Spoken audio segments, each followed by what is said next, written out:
Here it is, our Mercedes AMG Eqs53 4MATIC. It's the first ambassador of the all-electric future of AMG.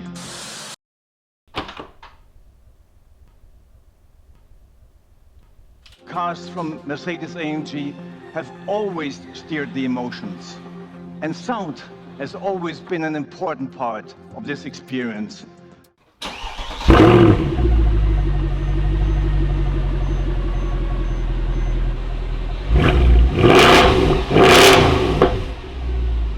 Well guys, what just happened? We just had the IAA preview for Mercedes-Benz on their Instagram Live and some of their live platforms, and they talked about some new models, most of which were electric vehicles. We had the EQE, which is essentially a copy-paste of the EQS, just a slightly smaller size. We had the concept Maybach EQS SUV, which was a bit questionable, and then we had the Amg Eqs53. Now, this is AMG's first all-electric vehicle, which is pretty big news. Talking about the car strictly from the specs, it's actually pretty decent. We have 750 horsepower about from the electric motors. We have about 360 miles of range, which is pretty good. Not quite Tesla level, but it's getting there. We've got 360 in the low 3-second range, which is pretty good. Now, for a modern EV of that price range, it's not that surprising, especially because we're dealing with Daimler here, which they have basically unlimited money for research and development. So this is pretty much what we expected, not gonna lie. I think it's pretty clear I have a bias against the Eqs53, so before I start dissing it, let's talk about the potential positives about this car. So what are the pros to electric performance cars? You've got instant torque no matter what speed you're going, which is fantastic for some people. What else is there really? Had to think about that for a little bit. But I mean, you got Tesla with the Model S, which is never really known to be a car that's known for its handling, but its acceleration is obviously ridiculously good with the Plaid and all the different variants and all that good stuff.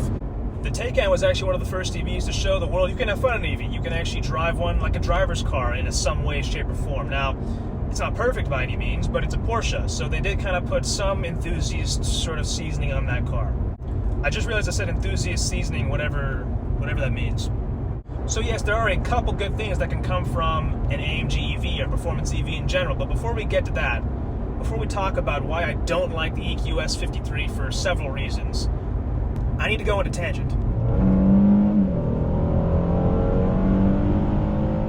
AMG has been diluting its brand for quite some time now, although I would say we had a turning point back in 2015 with the introduction of the 450 AMG Sport models in the W205 C450 and the W166 GLE 450 Coupe.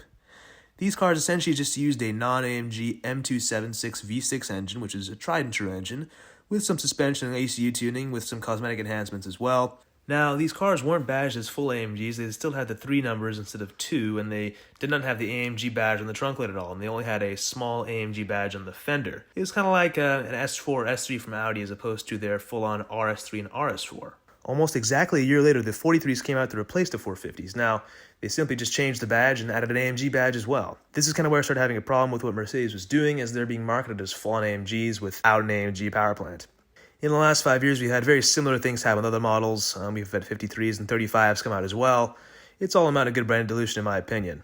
If you own one of these cars, I really don't blame you, as they're still solid cars for the most part, especially the 43s, as they have a pretty stout M276 twin-turbo V6, as I mentioned before. In fact, the car I'm driving right now is actually an E450, which has the M276, and in fact is the exact same power output as the earlier C43s. If you guys are liking this video so far, be sure to leave a like and subscribe for more content like this. Going to be doing a lot more stuff like this, as well as my DIYs in the future.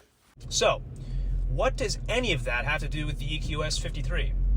My point is that AMG and Daimler have both been diluting the AMG brand, not just so they can attract more buyers at different price points, which they did, but it was also to prepare the consumer for something more far from the AMG name altogether, a fully electric AMG, which is kind of what we have now.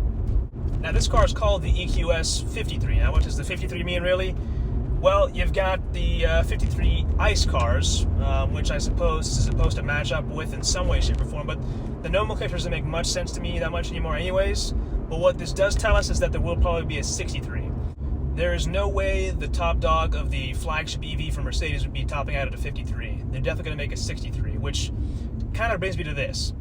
It's kind of sad that the badge that once meant something on a car like 204 C63, 211 E63, which was meant to represent the 6.2-liter M156 V8, which was actually meant as tribute to the M100 V8 from the 6.3 SEL from way back in the day, is now going to be put on a toaster.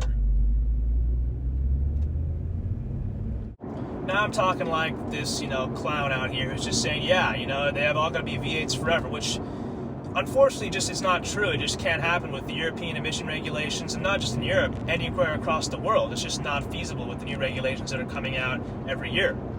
AMG has to adapt, whether it be to end the brand altogether, which Daimler would never do because AMG makes so much money for them, or it is to adapt and make AMG EV models, which is what they're doing now. So we're going to have an AMG EV whether we like it or not. It was only a matter of time, and now it's here. My issue is not that AMG's making an EV. It's the way in which they did it. They simply took an EQS, which was already kind of a questionable looking thing, and all they did was slap on a Panamericana grille. So now you have the Panamericana grille on this awkwardly shaped minivan looking thing that otherwise looks the same as a normal EQS. Does that make sense to you? In my opinion, the way in which they did this Panamericana grille is insulting to every AMG that's had this grille before it. And not only those cars, but the 300 SL Panamericana, which is the car that originated this grille in the first place. I guess my final question is, what happens to the guys handcrafting your V8s in a Falterbach right now? Do they just lose their jobs, or do they start building batteries? Well guys, that's all I gotta say, but before you go, enjoy some sounds of the car I'm lucky enough to be driving right now. The W204 C63 507.